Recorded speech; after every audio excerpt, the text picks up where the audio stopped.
Hello, everyone. Good morning and good evening, wherever you are joining in from. Welcome to the fifth night of the Terran Summit, a platform for artistic resistance, radical thought, and collective imagination beyond the confines of borders and reductive forces of commercial markets.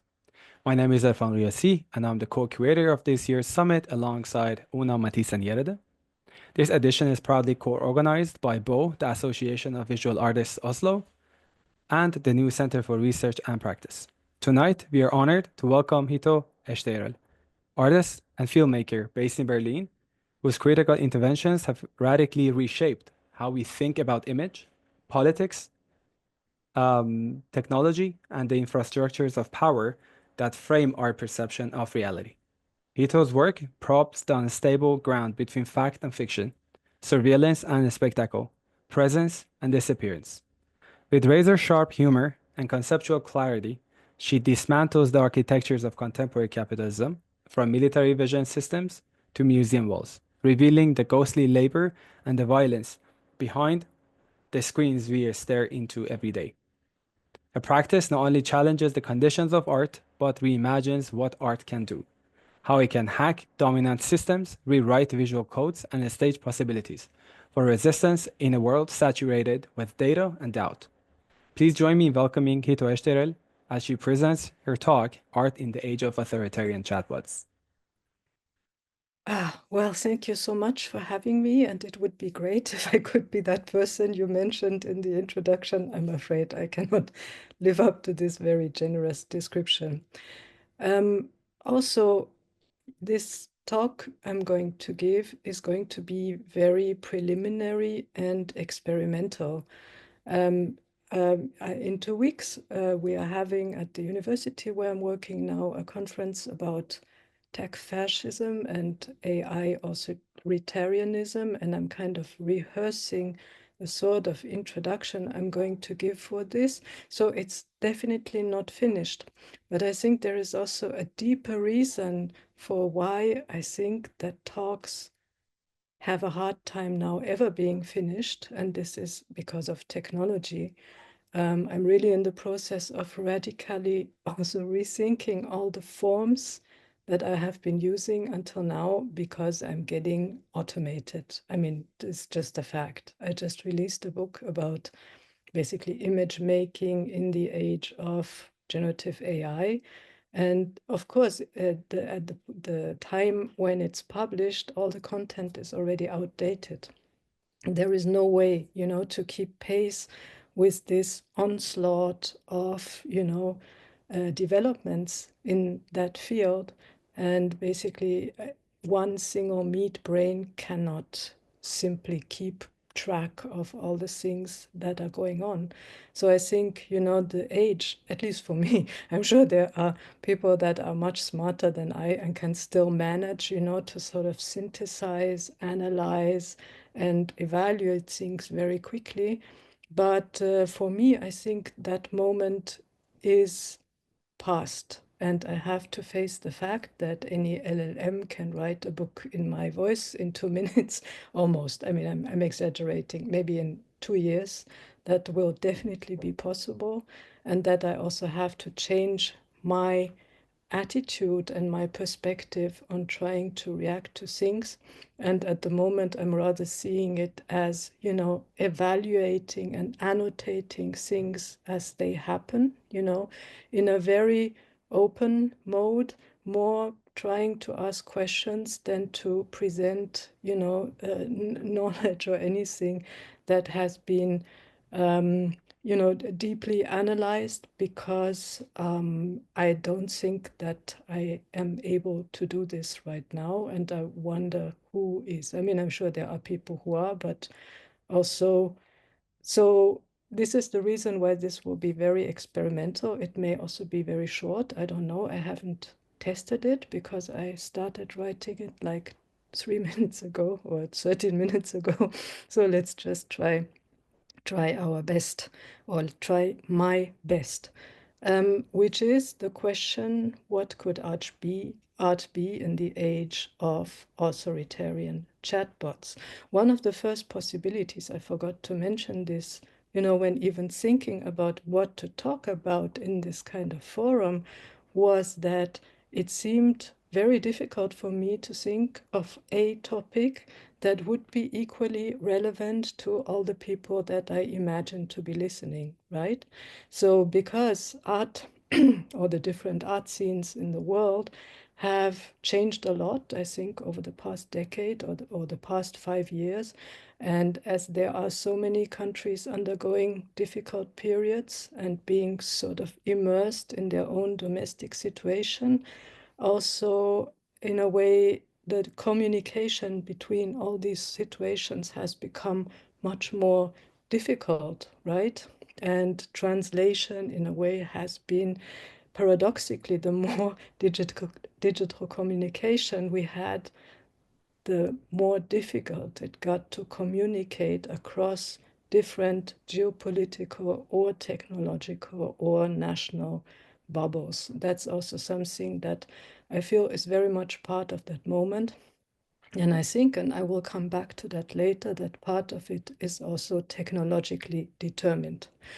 So let's get into this. I think that age in the art in the age of authoritarian chatbots, I would like to use one vector to start talking about it. And this vector runs from the idea of generative art on the one hand to the idea of degenerative art on the other hand. So what do I mean by this? We have some idea of what generative art is. I mean, we all basically have witnessed the last 2 or 3 years with the emergence of so-called AI-assisted prompt generation, etc., etc. This has led to the rise of various AI-assisted artworks, the emergence of actually several styles according to it. The slide you see is an artwork by Refik Anadol at the Guggenheim Bilbao. In a more general sense, generative art as such is supposed to be made by protocol. As I said, in recent years, it has been mainly discussed in the context of so-called prompt generators or Gen AI. And there have been various discussions around it. So this is probably what generative art at this moment is about. So what could degenerative art be about? And what does it stand for? We know what degenerate art is or used to be, because this was a Nazi term that was made infamous by many big exhibitions starting in Munich that, made a point of exhibiting artwork that was unwanted in the era of Nazi fascism. For many different reasons, because it signified modernity, it signified basically everything that Nazis didn't like, I don't know, diversity, also a sort of realistic take on bodies, etc., etc. The organizer was actually one of my former colleagues, because I'm working at the same art university than the professor did who came up with this term and who made it famous. And my point is, why am I now trying to link those two, points in latent space, or um, in conceptual space? Let's put it like this.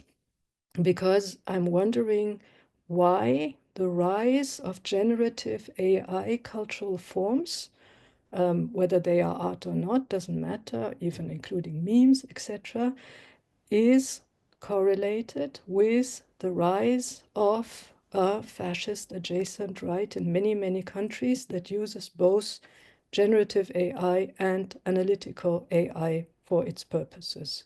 So on the one hand, we have basically a number of countries which are now governed by very reactionary governments. On the other hand, we have huge advances in both generative AI and analytical AI.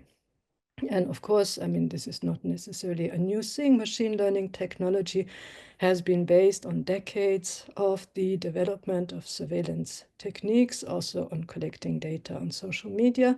However, right now, a new stage has been reached. As we all know, in the US, a lot of data are being hovered up from government agencies to create mega databases that are supposed to surveil immigrants or people that have been naturalized by merging, all sorts of different databases which contain biometrical data, etc. An enterprise which is supposedly being assisted by the company Palantir, as if this was any surprise. And it reminds me, because many times people have said, well, I'm kind of apprehensive about the amount of data that, let's say, companies like Google, etc., have on me because I've been using this platform for I don't know how many years. But this is not going to be a problem unless there is a very authoritarian government, which now seems to be the case. And this is just talking about analytical AI. Of course, we also know that generative AI is a big thing for the current US government propaganda. The so-called Trump Gaza video is one example. The Studio Ghibli style deportation memes are another example. I don't want to talk about that too much because it's already getting far too much attention and oxygen. So in that sense, I think it's no surprise that several writers have argued that generative AI is the current style of digital fascism.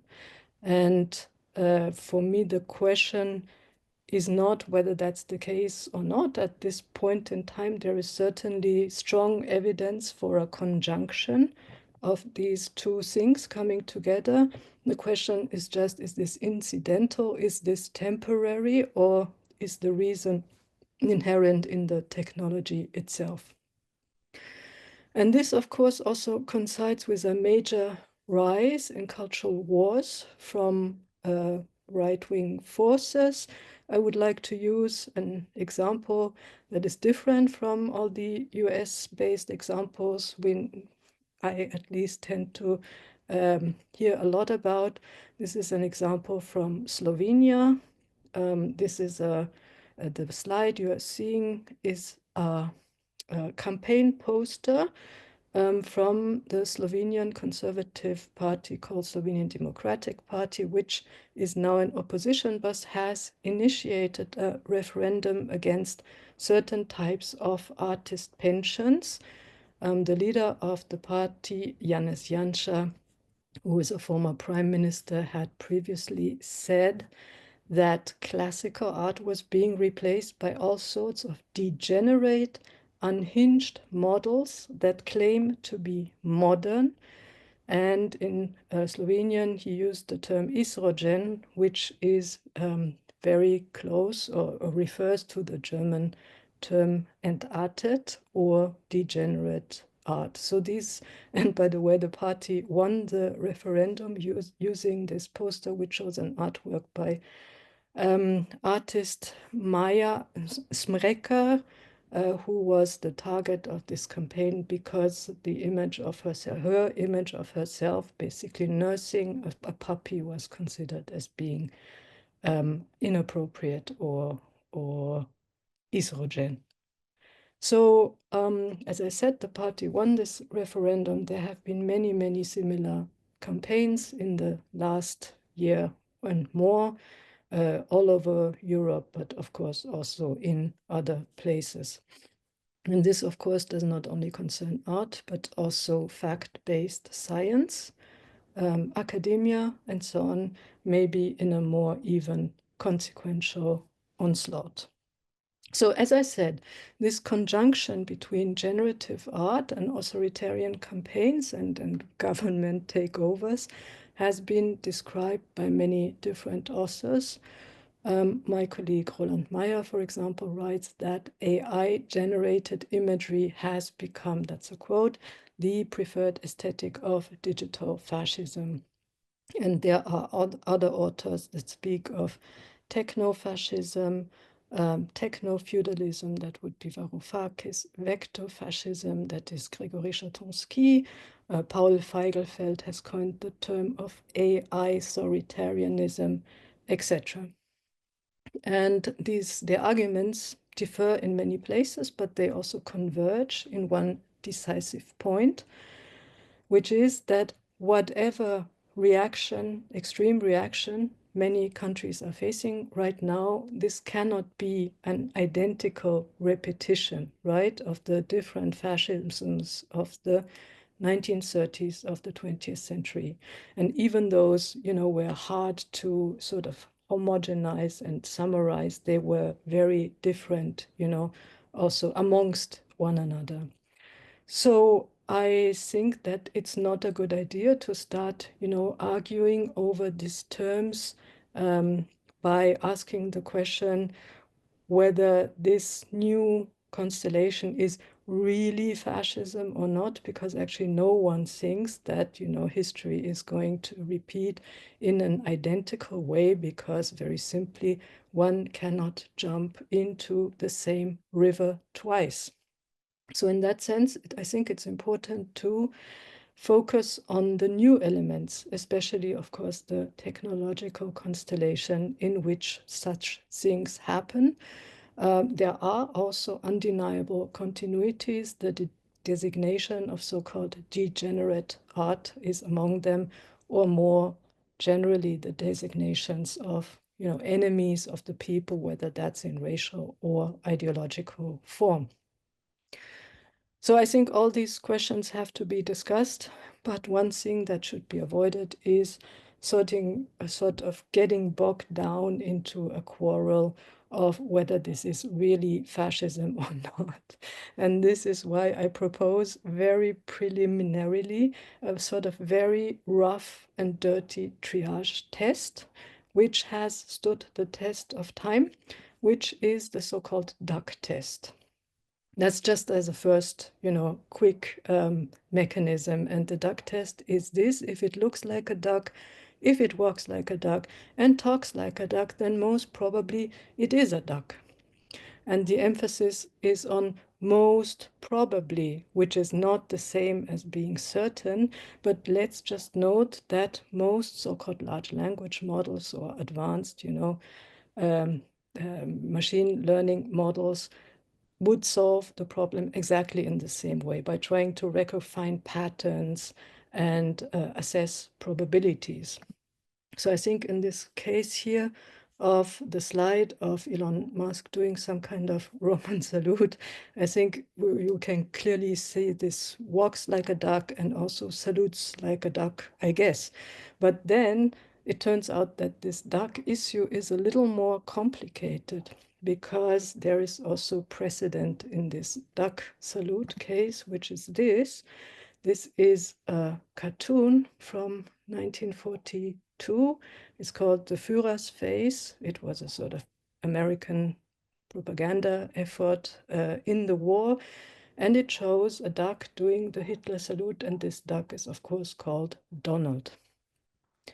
And there are many details in this short cartoon which turn out to be pretty ambiguous today, especially the end, which opens up really interesting questions, because the story of this animation is Donald dreams he's a Nazi, he's forced to work in a weapons factory and follow a sort of Nazi schedule and so on and so on. And he willingly goes along with everything. And then at the end, he wakes up in his bed. Luckily, he's super relieved, but he sees this shadow on the wall, which is doing this salute gesture, and he jumps up and does the same. But it turns out that this was just the shadow of the Statue of Liberty, and the sunlight fell at it from a certain angle, and this is why it started looking like this.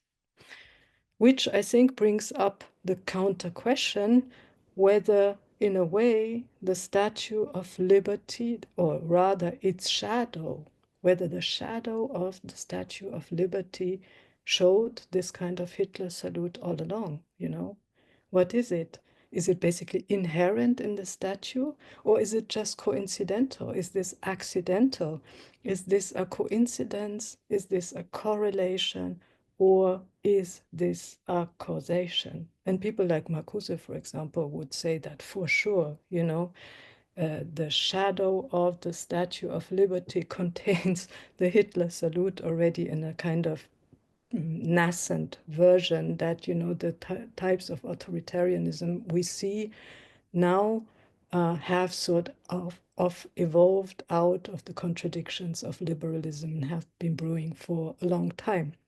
So I was just, throwing in this short thought experiment, which is also not 100% serious, because I think there are instructive parts, to be gained from it anyway.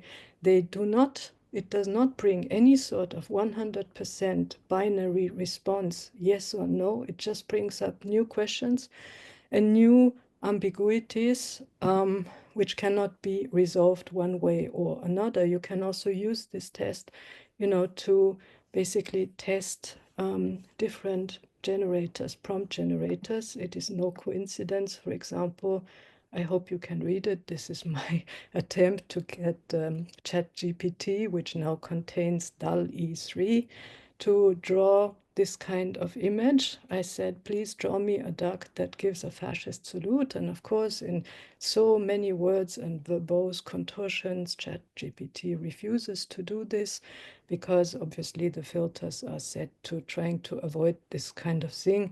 Now, if you would insist, you would probably be able to get it, but I didn't have that kind of patience. You can also think back of the Gemini debacle.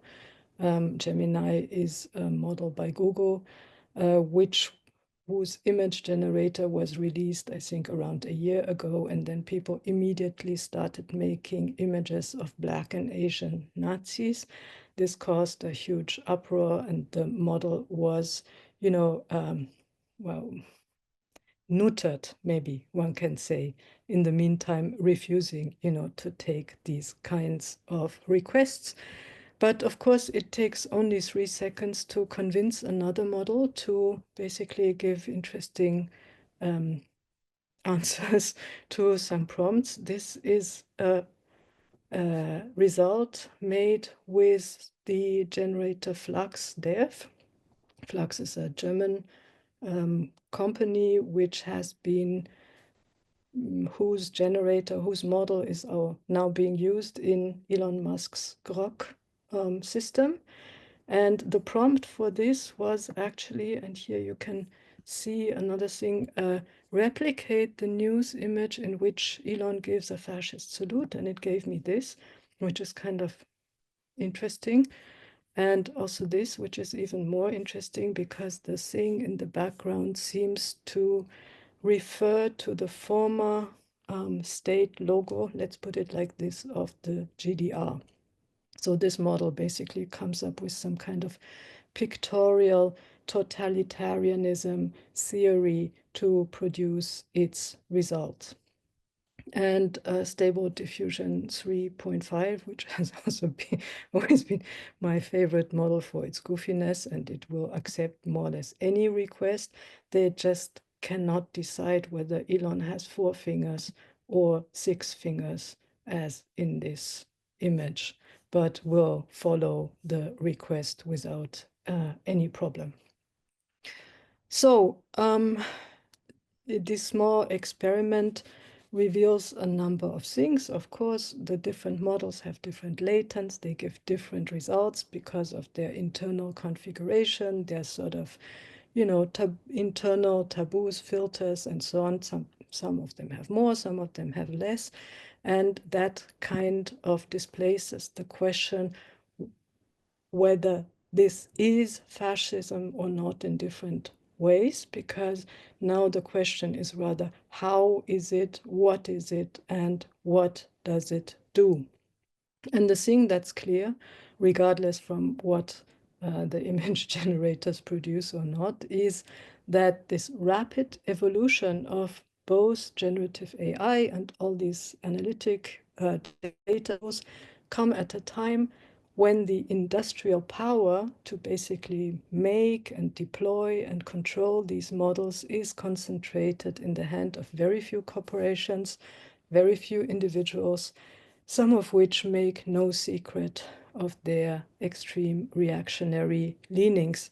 And we have also seen that in the past year, the powers of these systems accelerated quite dramatically, but in a very uneven way, which is also fascinating in itself.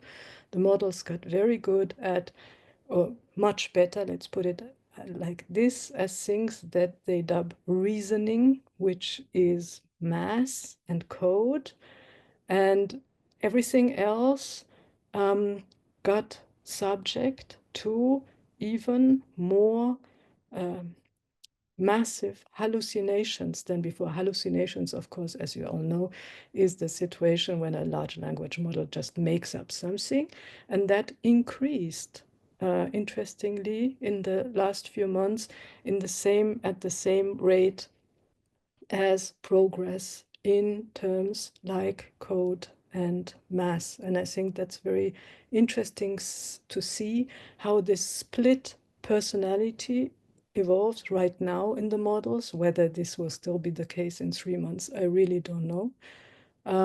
But there is a sort of schizophrenic tendency emerging in some of these models, which I think refers to the fact that not only is the instrumental rationality of the models increased, but also their instrumental irrationality, which I think is a very important term to keep in mind when dealing with machine learning, the instrumental irrationality of many of these models.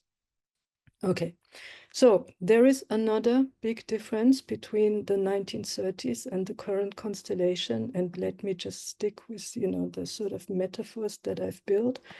This, as you all know, is a very famous collage by John Hartfield, which was called Millions Stand Behind Me. And it was published in the magazine Arbeiter Illustrierte Zeitung, which was part of Münzenberg's Kominterna financed, publishing empire. It was published several months before the Nazi takeover of power. And what you see is, it says, of course, Arbeiter Illustrierte Zeitung is the title, which is the illustrated newspaper for workers. The meaning of the Hitler salute, and then Hitler raises his hand and receives a big pack of bills, and the other caption reads, "Millions stand behind me," and of course the message is clear. Major industrialists like Krupp and Thyssen and Siemens and all the other big corporations, they stand behind Hitler and finance him.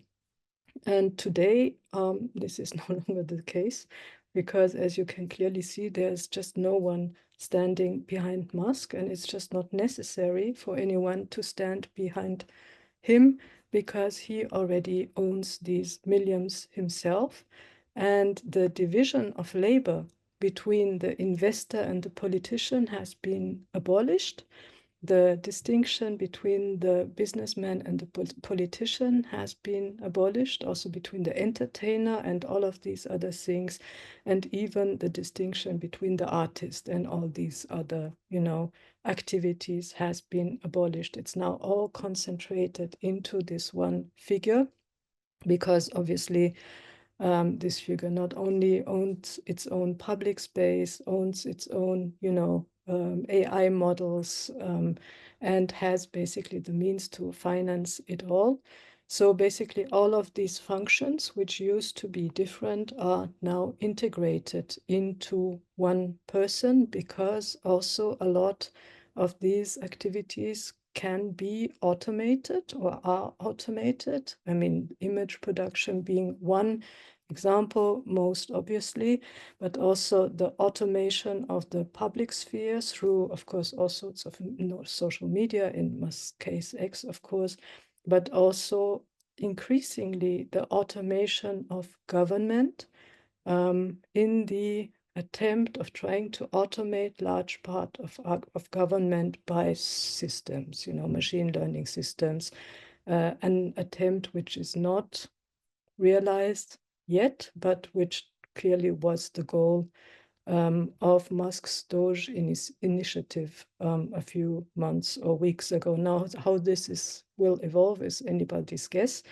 I'm just trying to state the current state of things. Might change tomorrow. That's interesting, that with the advent of machine learning and, automated prediction, everything has become completely unpredictable. You never know what's going to happen, 3 days from now or next minute.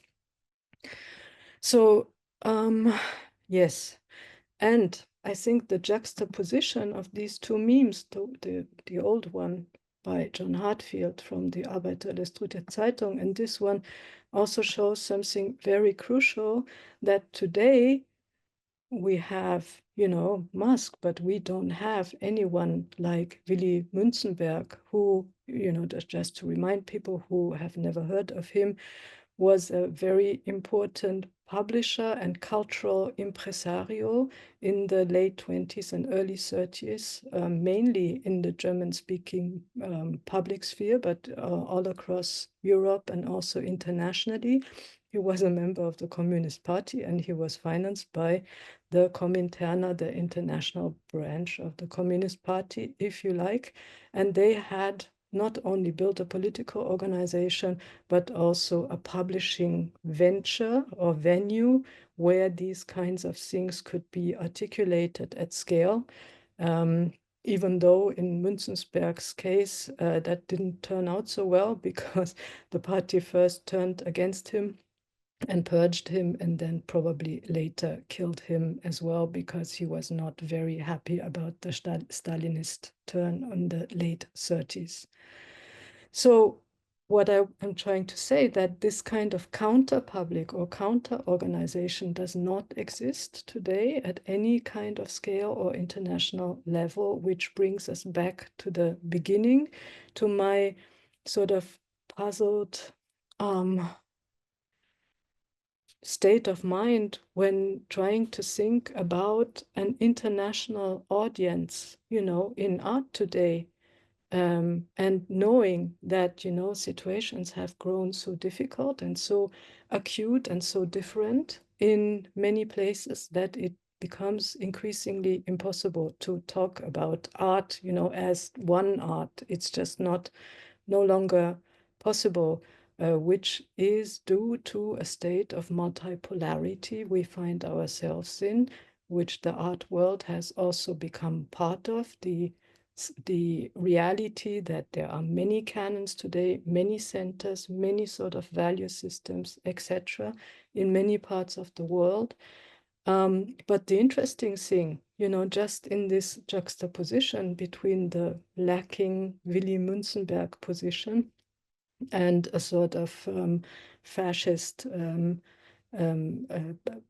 public sphere, is that, interestingly, even in the reality of all these multipolar bubbles, there is no real system alternative, right?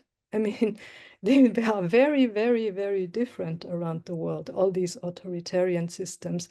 But as far as I'm aware, none of them questions the role of private property, and none of them has, so to speak, a system alternative, beyond the fact that one type of elite captures the state and start oppressing everyone else, whether that elite is basically oligarchs or a party or a religious elite, etc., etc., etc. So that's interesting that we start to be unable to talk to one another, but within these bubbles, there is no real system alternative difference. This is something which is really puzzling to me. there are no longer two systems, like this strange prompt generator suggests. But there is mainly more or less just one, just the type of elite which runs it is different in in all these different places. And this kind of Babylonian inability to communicate across these different bubbles with their different situations and urgencies expresses for me the lack of general system alternatives. Okay, now I have to make a kind of a cut, but and jump to a related topic. They are quite related. So the next chapter which I would like to open is what kind of articulation or what kind of rhetorics is produced by generative AI?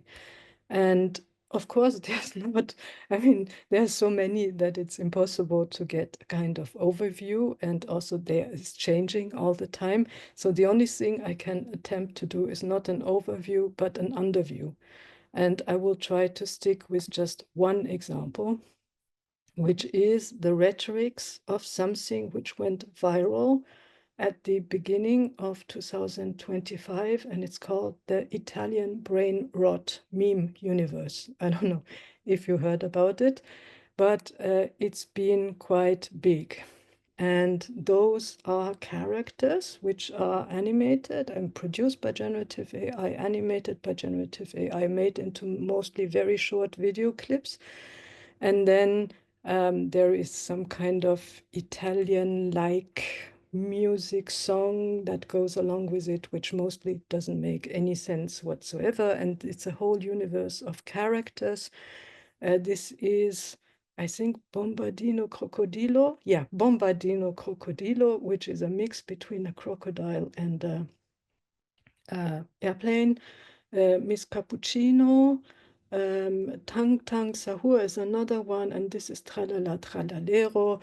There is like Marvel universe, right? There are so many plots and subplots and, you know, things that happen between those characters. It's quite fascinating, honestly. Just to give you a very short glimpse of it, I'm going to play one of these videos. This is Bombardino.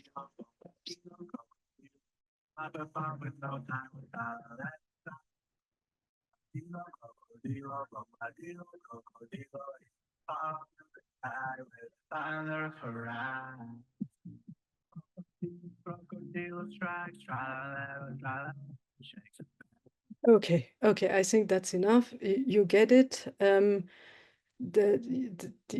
I'm wondering, what sort of rhetorics is this? What's new in this? What should we make of it, if anything? And someone recently asked me whether I think is this art or not. And I thought that, you know, if something like this can be art, like Maurizio Cattelan's, whatever it was called, Banana, this is for me the original Italian brain rot. It cannot be more brain rot than this. This is for me bananino bananero. And of course, you know, if this can be art, then definitely the other stuff is art as well. This is really not a problem, right? But if you look into it a little closer, then there are very disturbing details. For example, this crocodilo character is defined, and this is a quote in the original video introducing this character as the fucking airplane that bombs children in Gaza and Palestine, quote finish. In this, in the original audio, which caused some uproar, but most people just didn't hear it because it's made in this, you know, very techno-like la la la. So basically no one really paid attention.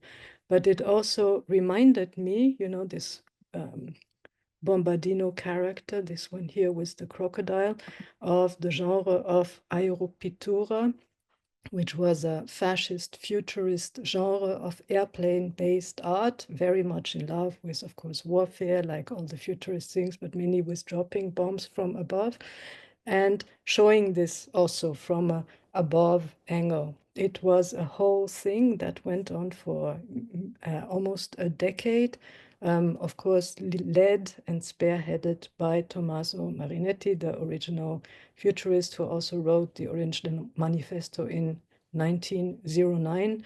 And he also was involved in a presentation at the Venice Biennial in 1942 of this kind of aeropittura painters who were involved in glorifying, the war from an Italian futurist point of view.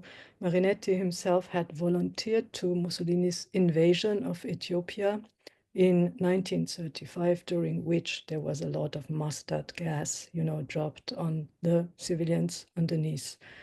And also he published so many manifestos about how sexy war is that I completely lost track preparing this preparation. This is just one of them, The New Aesthetics of War. This is a fascinating, sorry, this one is very interesting. For me, it's also a painting from this Aeropittura series, which, is supposed to show a person, a parachutist from above. But the thing I saw is actually the Bombardino Crocodilo character, seen from a different angle, which reminds me, of how you can see things, different things from different angles, and that they are actually both part of the image. Okay.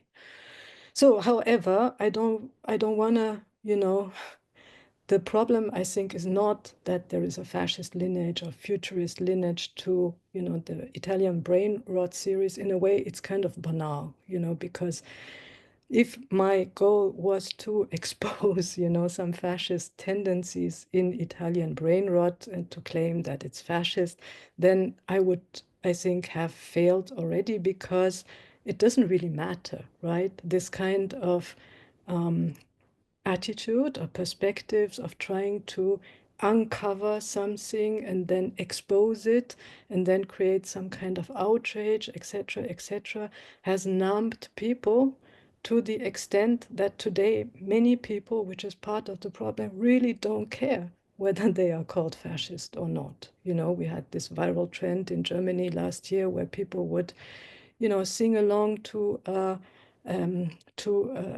song that was called L'amour toujours in beer tents, and they would just exchange the main lyrics with Foreigner out. And, it was just, people just didn't care anymore whether that was appropriate or not. The idea, of exposure, outrage, etc., had just completely lost any sort of traction and value. So I think that, if we think of the rhetorics of something like Italian brain rot and its characters, is not, the thing is not, that it uses fascist imaginaries or whatever, even that's most probably the case. I think the matter is that it empties out meaning and language altogether. And it doesn't matter what's being said, actually, since precisely the point is that it's just edgy and crass, and that it basically lacks any meaning, or any word could be exchanged with another word without making it a bit, without changing anything whatsoever. There is this aura of, let's say, plausible deniability around it, which makes it kind of unassailable. And I also think that this use of language comes as a reaction to a period in which language was seen as something which has to be constantly, parsed for hidden meanings, and which were supposed to be exposed to create outrage and so on. And that created that sort of absolute numbness to this approach. And now, on the contrary, the idea is just to empty out meaning altogether, so it doesn't even matter what it contains or whether it contains anything in the first place. And the more outrage creates, the more preferable, because this is what makes it fly. It's one component of the fuel that makes it go viral. So now one last point, and this will be very short because it's really just a sketch. And this is about the role of operational images. because we could say that Italian brainrot doesn't matter what it is or what it says, whatever, but they do something. They are operational images, they circulate, they give clues about networks, about, people that use it, about attention spans. They capture a lot of attention, they monetize attention, and so on and so on. So this is what, these kind of Gen AI memes are also very good at. In this sense, they are operational images. This is a Wikipedia definition of operational images, referring to, I guess, Farocchi's definition of the term. It's an image that works, an image that does something, that performs a task or operation, etc., etc. And of course, not only Farocchi, who actually with Flusser developed this notion, has used it, but also Trevor Paglen, Volker Brandenburg, Jussi Parika, and so on and so on. Many, many different peoples have worked, to expand on this definition of operational images. So my last question, and I'm going to shorten this a bit, how does this apply now in the age of prompt generators, and also in the age of art, in relation to art, What can we say about operational art? Has art been operationalized just as any other sort of image? Has it been made to follow the same criteria of quantification, efficiency, deliverables, quantifiable solutions, improvements, and so on and so on? And that's something I think has definitely been the case. Art in recent years has been more and more made to be performative, efficient, change something in the world. The output has to be quantifiable. It has to be solution-oriented, like, for example, the current Venice architectural biennial, which seeks about adaptation to solutions for adaptation to climate change, and so on and so on. So art is currently made to also function in this system of operationality. And my question is, what would a non-operational art be in this constellation? And I would like to call it inoperative art for now. And this loosely follows the precedent that Jean-Luc Nancy said when he was writing about inoperative communities. And according to Nancy, community is not defined by its identity or its production or a lost origin that needs to be recovered. It is defined by, and this is now my summary, Nancy would put it much more elegantly and also with more nuance, etc. But if I would summarize it, I would say community is defined by the impossibility to make it work, right? That's the definition of community. You cannot make it work in any angle, from any side. And if one tries to make it work, then one ends up with fascism or one of its many derivatives, because then you have to start eliminating, all the people that do not fit the definition. You have to somehow get rid of all these people who pollute the purity of the community. So following this, line of thought, this vector, is there anything that one could say about inoperative art, an art that in this period in which many images, most images, especially generative AI images, are made to be operational, efficient, producing deliverables, and so on and so on, what could inoperative art be? And I realize I have now moved from degenerative art to inoperative art as its potential counterpart. And I would like to end with this question without being able to give any answer, because this is where I'm at. Thank you. Thank you so much, Hito. Okay. Amazing as usual. Can I ask your question with a question? Like answer it? Answer it?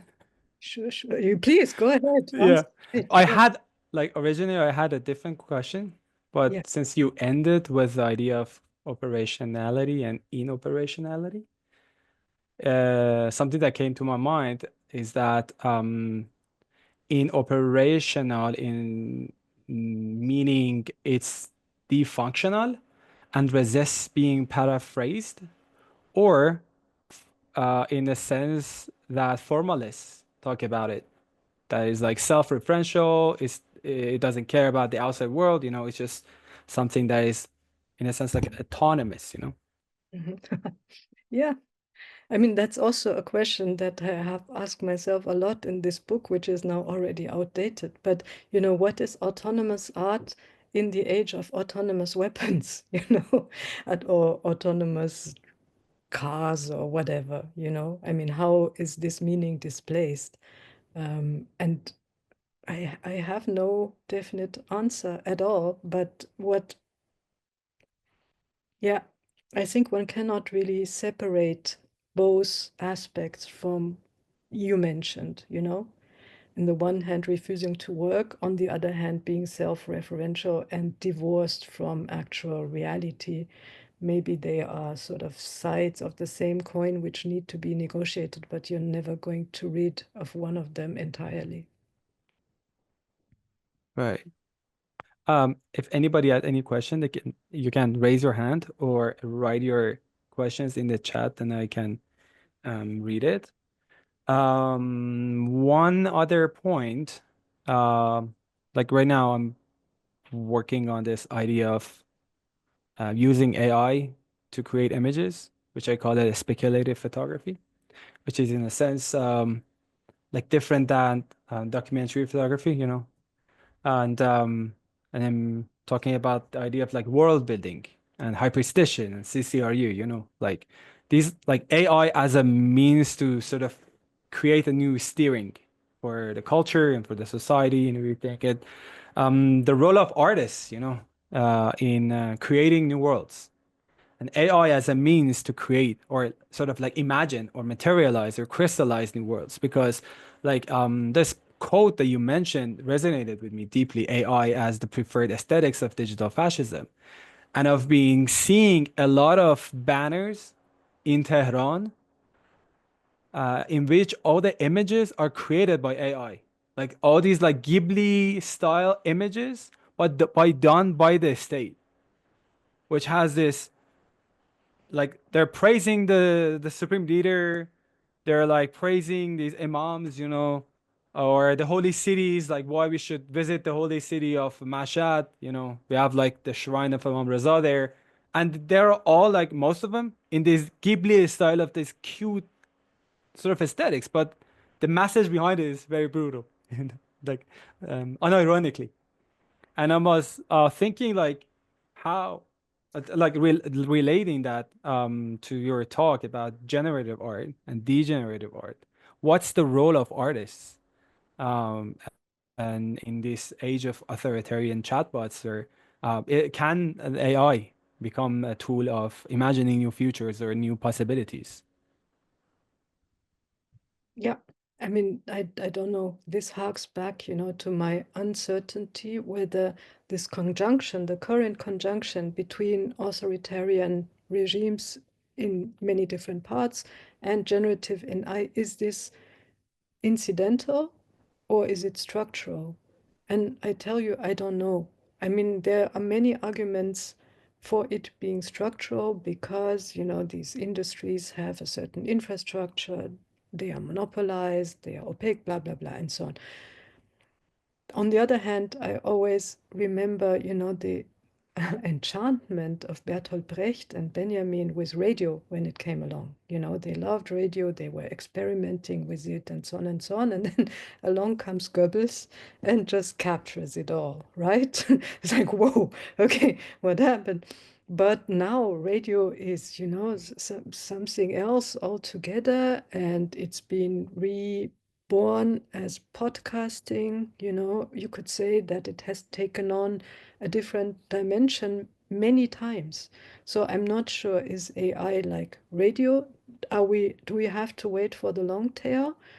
Or is there something inherently sinister about it, you know, because of the way its industry is structured. I mean, it's not like as a painter you need a brush and a canvas and you know something to paint with, and probably also some free time, etc. But you know, the entry level to do it is kind of manageable, I should say. You don't even need a canvas. You just draw something on a rock or whatever.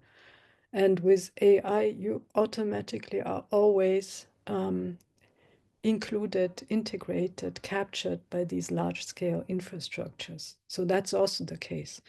But how this will pan out is another question. For now, what we can see is this conjuncture.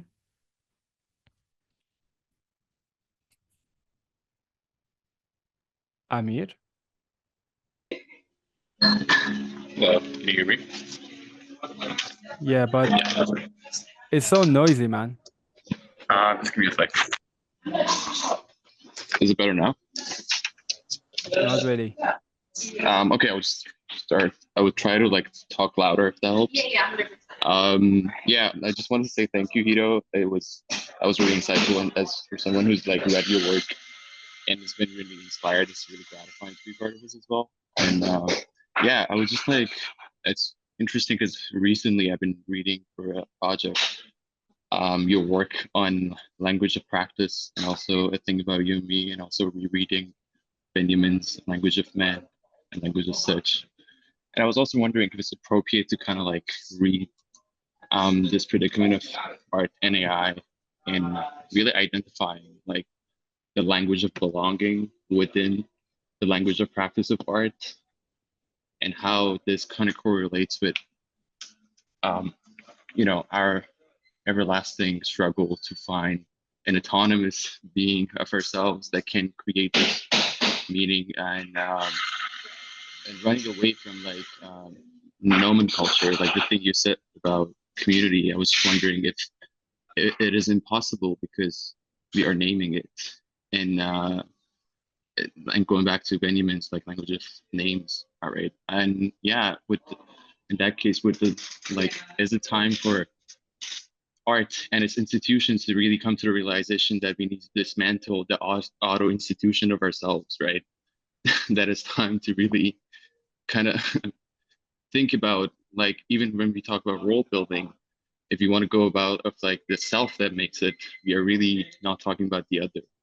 And it's, and yeah, and always, as you said, like kind of point the doc and say it's the doc. It's no longer, we should not, to no longer discuss and argue if it's the doc, but maybe then try to think of why we think the duck is the ignorant one, and really think of the duck as the animal and not the one, not the human that we are, that we're pointing on it when we think it's dumb, and but we really get closer to the language of things. Yeah, but yeah, that was my question. But overall, thank you. Yeah, thanks a lot for this comment. I mean, I mean, it's very trivial what I'm gonna say, right? But I think that the automation of all these artists, of many of artists' activities, not all of them, but many, is something I have started to feel very acutely recently, right? And I think I will have to change a lot of things in my practice to kind of relate to it because it's breathing down artists' necks. And this is, I think, I'm not sure if it's new. Probably photography was another point, another rupture, you know, in traditional artist activities. But I think the change that is waiting for us now is in a way much more dramatic, right? And not only for artists, but for workers' leverage as a whole.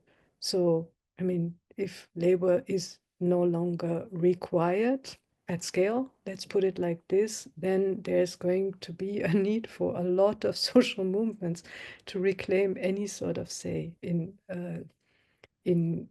how resources would be redistributed. So that's really another thing to consider as people, you know, in working in that profession. And until now, I've sort of brushed it off a little. But I realized that on the level of writing, I'm outgunned totally. On the level of, you know, making films, I can hang on maybe for 2 more years, and that's it. So I need to come up with something else. Yeah, I mean, all of it. Thank you.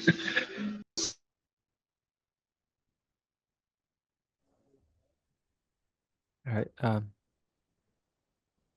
Is there any other questions? Yeah, Mattia? Thank you very much. It was a super interesting talk. I wanted to ask you about, you said the definition of a community was that you cannot make it work. And then I was wondering, how do you define work in this context, like in this sentence? Is it about like you cannot make it work as it's not rationally cohesive, or are you talking about you cannot make it work as in a more work in a traditional sense? Yes. I think, you know, I mean, I was trying to really condense many things that Nancy said.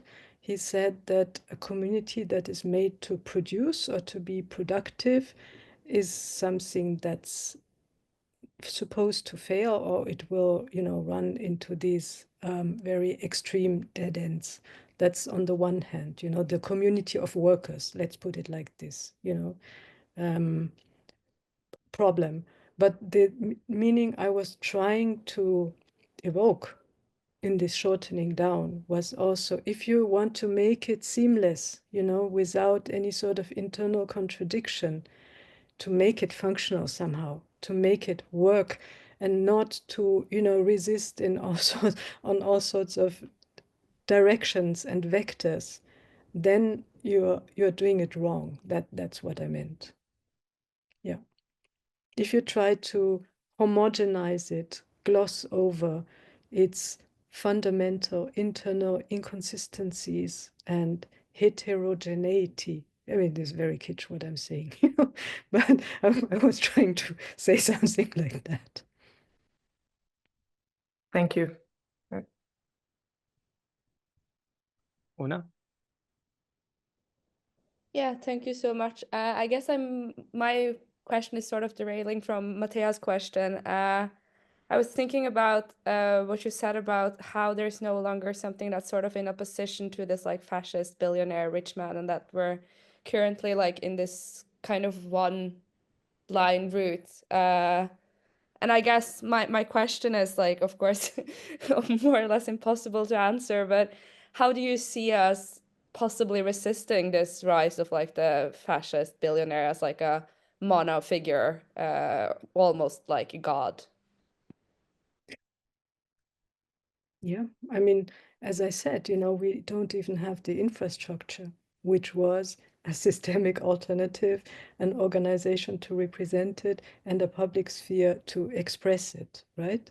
So, and in a way, this has to start from a very low threshold, let's put it like this. But maybe this also implies that one shouldn't estimate, you know, the organizations that exist. One shouldn't underestimate the organizations that exist.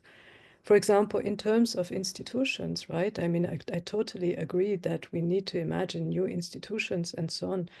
But the existing ones are also, you know, under many sorts of pressure now, being attacked, defunded, and so on and so on and so on. So maybe there is something, you know, to still be saved from that. Maybe having some kind of institution is preferable to having none. I mean, we see that especially now with so many universities being under heavy attack, right? So in that sense, you know, wherever infrastructure and organization can be facilitated is a necessary starting point. And I think it's almost impossible to predict, you know, which kind of way of organizing is going to be best. And I think here we can really learn from the AI industries, because how do they solve this kind of problem? They just try everything, and something is going to work, hopefully, right? And then they continue with this, but they try as many things as possible. And I think there is no no chance of avoiding that. There is no way of saying this is the winning horse and now we all have to bet on it. That's probably unrealistic. Thank you. Pamela?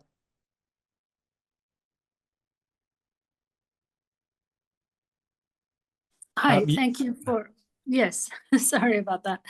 Thank you for your beautiful presentation. I've been following your important art for many, many years, and I have so much admiration for you. One of the things that I've been thinking about in recent months, especially because I'm an art historian and I write about art and dissent in Iran, is that as you just said, there's a lack of an infrastructure, and I call it infrastructure of dissent, particularly in the United States right now. And people look kind of helpless right now. They don't know who to turn to. They don't know what to do, what organizations. There are a lot of questions, and people just don't know what to do. And sometimes, these questions come up and people are like, so what do we do? And I keep telling people, well, look at countries that have been developing infrastructures of dissent for decades before you. Iran, especially because this event is now happening in Tehran, thanks to the efforts of Irfan. I keep reminding my colleagues that you need to look at how in a country like Iran, in the past 50 years, people have been able to create infrastructures of dissent without relying on any kind of governmental funding or donations from wealthy people and so on and so forth. Unfortunately, I think there is a kind of snobbishness, for lack of a better word, in the art of the West. And so we're talking about art. I don't talk about other categories, other areas. But in the art world, there's always this idea that the West is always more progressive and they come up with all the ideas first and the rest of the world copy them or follow in their footsteps. So I say to my colleagues, maybe now it's time for us to look elsewhere for inspiration. And Iran is a very, very good example. Sorry, this was not a question. This was just an idea that came to me after your beautiful comment to the last person. Thank you. Thank you. Thanks a lot. This is super important. This is also why I was mentioning, for example, the example of Slovenia, right? Because many places also in Eastern Europe have gone through, a lot of radical reactionary turns after 89 and have already, found ways, as you said, to organize infrastructures of dissent, etc., etc. And of course, these are not the only places in the world. There are other ones. And I totally agree with you that, many of these places are 15, 20 years ahead in the future. Relating to the West, which is behind, trying to play catch up, as it always told other people, that they are behind and that they should catch up. Now is the West's role to basically follow the lead of people who went through these kind of situations decades ago. Thank you. So I just want to comment here as the guy sort of who came up with the idea of the summit, which is a sort of an alternative space that tries to defy the imposed boundaries on artists here. And one of the reasons that it is online because we cannot actually have you here, Hito. I would have loved that, but we can't. But at the same time, I want to listen to your ideas, So that's why me and Razor came up with the idea of like having this online annual event. And one important thing that I want to mention is that we have to the artists that come from the periphery, we must join forces.